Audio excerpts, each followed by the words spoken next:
একটা বাঁচানোর জন্য তার পিছনে দাঁড়াইতে হবে কেন? ভাত পাবেন না, ভাত খাওয়ার কোনো কিছু নাই আপনার, কেন তাকে বাঁচাইতে হবে আপনার? আসিয়ার ঘটনায় সোশ্যাল মিডিয়ায় ভাইরাল হওয়ায় এবার অনন্ত জলিল যেন এই বিষয়টি নিয়েই গর্জে উঠে কি বলছে।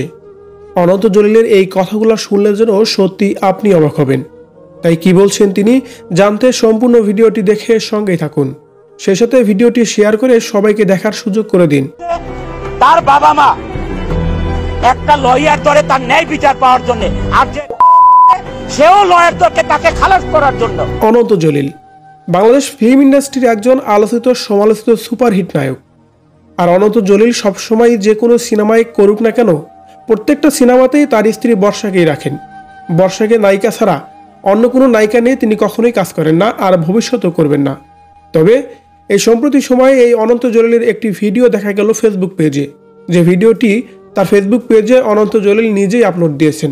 যে ভিডিওতে তার গার্মেন্টস কর্মী থেকে শুরু করে এবং কি ইন্ডাস্ট্রির সকলকে নিয়ে কথা বলেছেন। প্রথমে তার গার্মেন্টস কর্মীদের নিয়ে সেখানে কথা বললেও পরে বাংলাদেশের বর্তমান চিত্র তিনি তুলে ধরেন।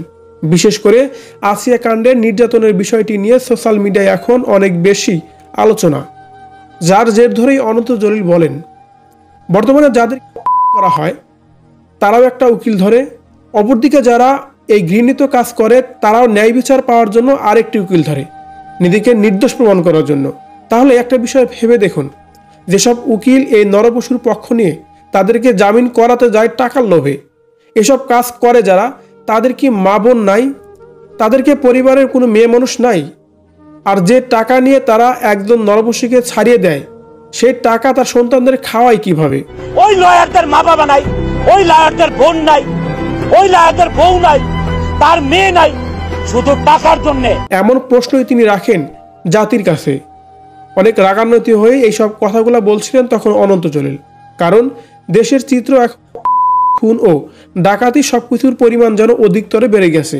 বিশেষ করে আসিয়া কাণ্ডের এই ঘটনাটি তাকে অনেক বেশি ব্যথিত করেছে, যার কারণেই এইভাবে তিনি গর্জে উঠে কথাগুলো বলছিলেন তখন। ভিউয়ার্স, অনন্ত জলিলের এই কথাগুলো সত্যি আপনি কতটা গ্রহণযোগ্যতা মনে করছেন?